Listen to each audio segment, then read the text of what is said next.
Di tengah polemik penolakan warung mie babi di Sukoharjo, muncul suara berbeda dari seorang ibu dengan akun @ida_sekarkinasih yang mencoba memberi sudut pandang lebih tenang soal toleransi. Ia menyoroti bahwa keberadaan sebuah usaha seharusnya dilihat dari sisi legalitas terlebih dahulu, bukan langsung diprotes secara emosional.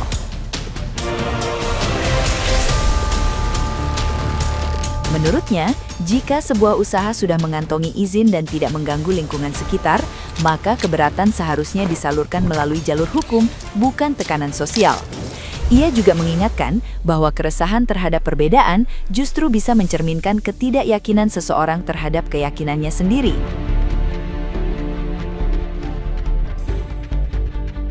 Lebih jauh, ibu ini mengajak masyarakat untuk memahami bahwa aturan dalam satu agama tidak berlaku bagi pemeluk agama lain. Ia mencontohkan kehidupan di Bali yang tetap harmonis meski memiliki perbedaan keyakinan soal makanan.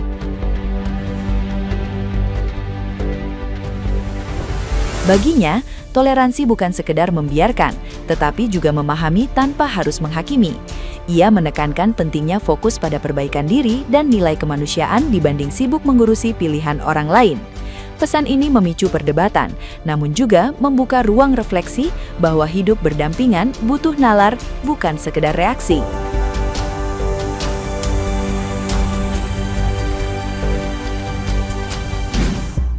Protesnya beberapa oknum yang beragama Islam kepada warung mie dan babi tepi sawah itu ya.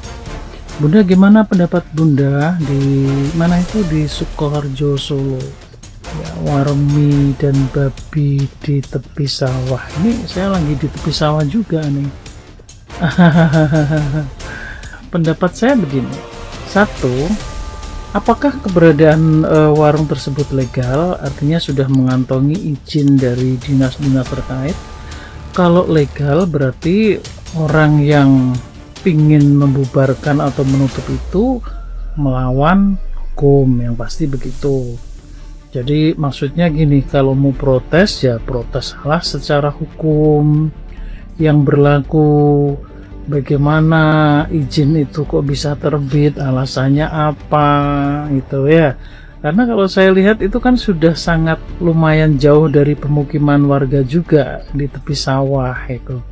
Secara legalitas sudah mengantongi izin, secara tempat juga tidak mengganggu gitu ya. Kedua, coba deh direnungkan ulang. Apa sih sebenarnya yang kalian percaya dengan kalian beragama gitu ya? Kalau kita beragama dan melihat apa-apa yang dilakukan oleh orang yang berbeda dengan kita menjadi resah. Artinya kita itu nggak yakin dengan apa yang kita yakini, gitu ya. Orang Islam resah melihat orang makan babi, melihat orang buka warung babi resah, melihat ada pameran yang bahan dasarnya babi resah. Padahal di situ sudah sangat jelas ditempelkan label non halal. Nah, ini silahkan direnungkan lagi. Kalau Anda merasa resah dengan keberadaan orang yang berbeda agama yang melakukan hal-hal yang diharamkan menurut agama Anda, berarti Anda tidak yakin dengan keyakinan Anda sendiri. Anda tidak yakin dengan Tuhan Anda sendiri. Ya. Demikian juga agama lain, bukan hanya agama Islam saya kira ya. Sebagai contoh di Bali, sapi menurut orang Bali adalah hewan yang sangat disucikan.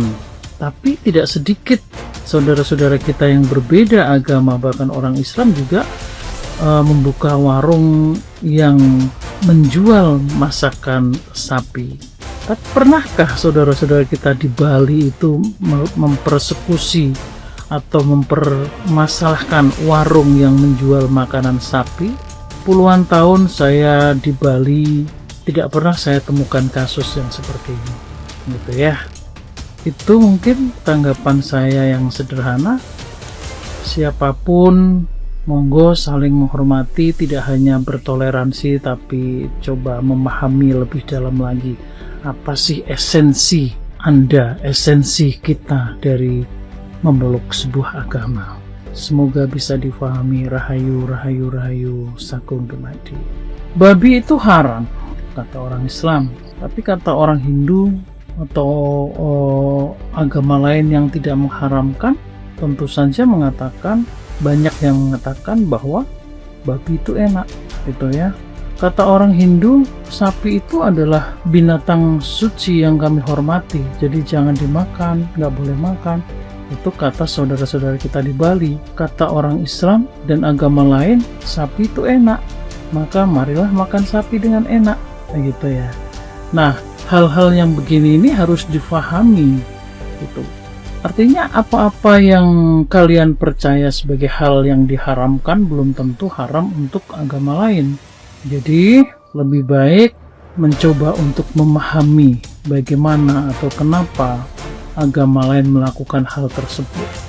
Dan selama tidak mengganggu kehidupan kita, tidak mengganggu keyakinan kita, itu cukup kita lihat saja gitu. Akan menjadi lucu kalau tiba-tiba Anda merasa resah dengan yang dilakukan oleh umat lain gitu ya. Nah, apakah yakin dengan tidak memakan babi Anda bisa hidup dengan sangat baik? Saya dulu sering melakukan perjalanan ke luar negeri, contoh di Korea, dan beberapa kali kasus dompet kecil saya yang berisi tas kecil yang berisi paspor dan lain-lain tertinggal di sebuah restoran. Itu 2 atau 3 kali kalau nggak salah. Nah, karena di dalam dompet itu selalu saya masukin hotel di mana saya menginap, maka saya tidak takut akan hilang. Dan nyatanya ya, tas kecil itu dikembalikan ke hotel saya menginap dengan utuh.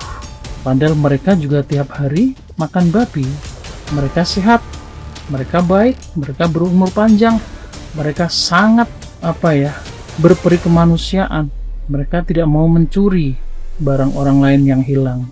Sikapnya sangat-sangat Islami, walaupun mereka tidak beragama Islam. Mereka kafir menurut kalian, tapi sikapnya sangat-sangat Islami dan baik. Bagaimana dengan orang-orang Indonesia yang beragama yang konon mengaku lebih baik dari orang lain atau merasa paling mulia? Di negeri ini, kalau dompet atau tas hilang, sudah hampir bisa dipastikan antara 90-99% mungkin isinya pun akan hilang, diambil, dompetnya dibuang. Jadi kesimpulannya menurut saya, fokuslah kepada perjalanan diri dan menata perilaku kita sebagai pribadi. Agama yang kuat sudah ada yang menjaga. Kalau tidak yakin berarti Tuhan kamu lemah. Fanatiklah ke dalam dirimu sendiri. Ciptakan ruang khusus yang mesra untukmu dengan Tuhanmu. Tapi ketika berhubungan dengan manusia atau makhluk lain, lenturlah, fleksibellah, memahamilah. Itu akan lebih mendamaikan diri kita sendiri. Semoga bisa difahami. Rahayu, rahayu, rahayu, kemuliaan jagat. Salam damai penuh kasih untuk kalian semua. Nah, gimana nih menurut netizen yang terhormat? Silahkan berkomentar ya.